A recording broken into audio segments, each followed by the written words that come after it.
رضا الله تعالى ولشفاعة رسول الله صلى الله عليه وسلم عليه في هذا الكتاب الفاتحة. أعوذ بالله من الشيطان الرجيم. بسم الله الرحمن الرحيم. الحمد لله رب العالمين الرحمن الرحيم مالك يوم الدين إياك نعبد وإياك نستعين اهدنا الصراط المستقيم صراط الذين أنعمت عليهم غير المغضوب عليهم ولا الضالين. آمين.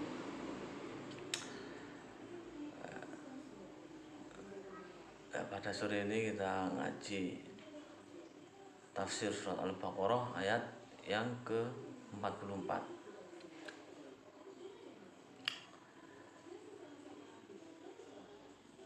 A'udzu billahi minasyaitonir rajim. Bismillahirrahmanirrahim. Atamuruna an-nasa bil birri bil birri wa tansawna anfusakum wa antum tatluna al-kitab afala taqilun. Atamuruna an-nasa ana ta padha merintah sira kabeh an-nasa ing menungso bil birri kelawan becik watan sauna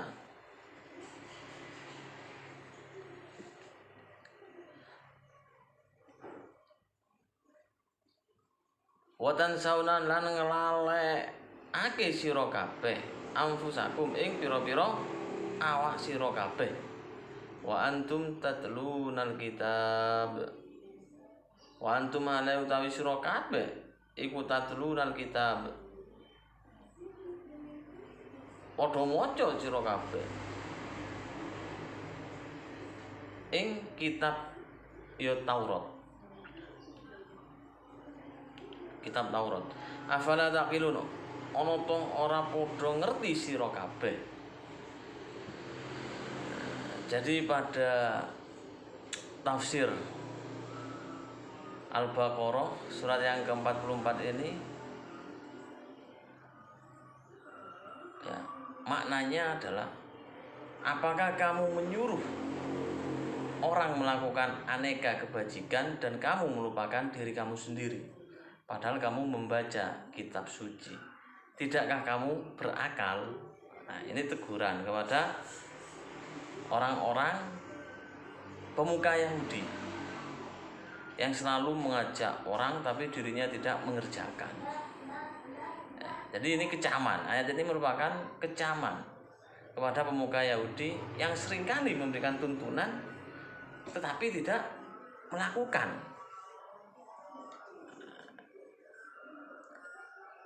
Jadi orang-orang Yahudi itu sering menyuruh keluarganya khususnya yang telah masuk Islam agar mempertahankan keyakinan mereka dan terus mengikuti Nabi Muhammad.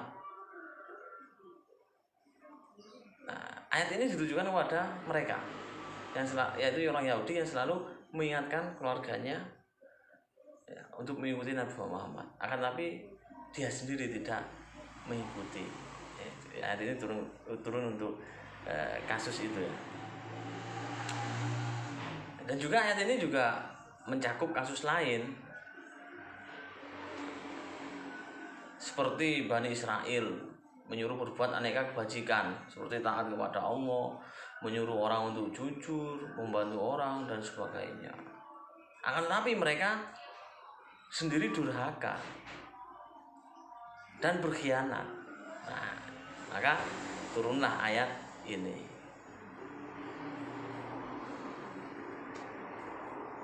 Jadi ayat ini berbicara bahwasanya ya, kecaman Allah kepada Bani Israel, wahai Bani Israel, atau pemuka-pemuka agama Yahudi menyuruh orang lain yakni kaum musyrikin atau kelompok lain dari orang Yahudi yang seagama dengan kamu atau orang lain siapapun dia melakukan aneka kebaikan dan kamu melupakan diri kamu sendiri, yakni menyuruh diri sendiri melakukan kebaikan atau kalian sendiri tidak mengerjakan kebaikan itu. Nah, tindakan demikian ini merupakan perbuatan yang buruk.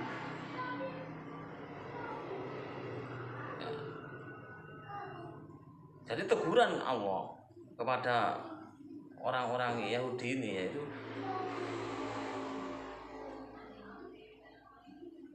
perbuatan ini buruk kata Allah. Padahal kamu itu membaca kitab suci yakni Taurat yang mengandung kecaman terhadap mereka yang hanya pandai menyuruh tanpa mengamalkan. Tidakkah kamu berakal? Yani tidakkah kalian memiliki kendali ya, yang menghalangi diri kalian terjerumus dalam dosa dan kesulitan. Jadi pada intinya ayat ini mengandung kecaman kepada setiap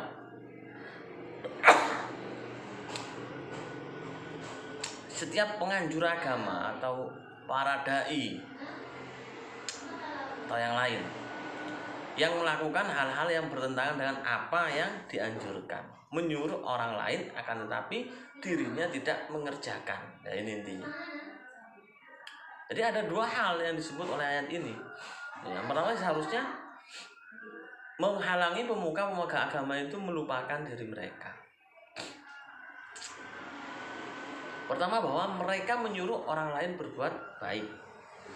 Ya, seorang yang memerintahkan sesuatu pastilah dia mengingatkannya. Sungguh aneh bila mereka melupakannya. Ya. Yang kedua, mereka membaca kitab suci.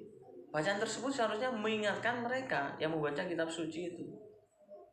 Akan tetapi ternyata keduanya tidak mereka hiraukan. Ya. Kedua-duanya ini tidak mereka kerjakan. Sehingga mereka dapat kecaman dari Allah Subhanahu wa taala.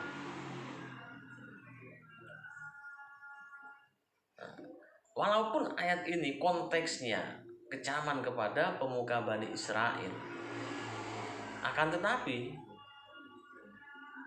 ini juga ditujukan kepada setiap orang, terutama para mubaligh dan para pemuka agama. Ya. Jadi yang perlu diperhatikan adalah bahwasanya dakwah merupakan ucapan dan perbuatan. Kalau arah perbuatan berlawanan dengan arah ucapan, maka bukan lagi dakwah yang direstui oleh Allah.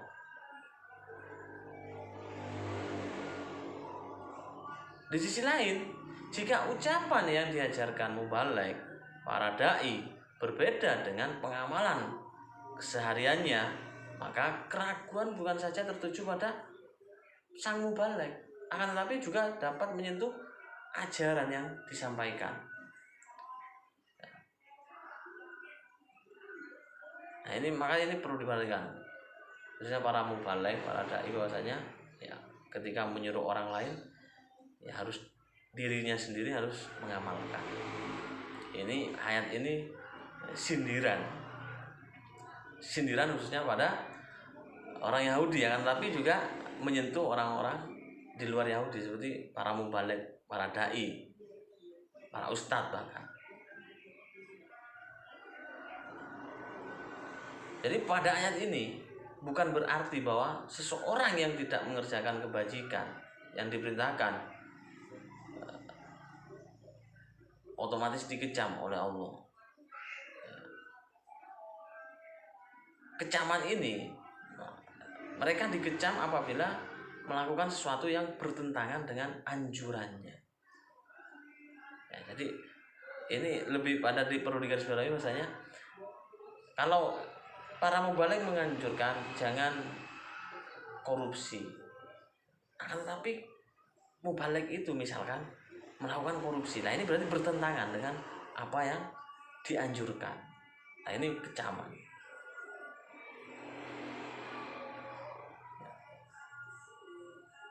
Jadi seorang yang mengingatkan orang lain juga harus mengingatkan dirinya sendiri. Jadi sebelum mengingatkan orang lain harus mengingatkan diri sendiri. Jadi kalau berwasiat kepada orang lain juga harus berwasiat kepada diri sendiri. Ini perintah dari ayat ini supaya kita tidak tidak terdampak ayat ini, yaitu terdampak pada kecaman Allah Subhanahu wa taala.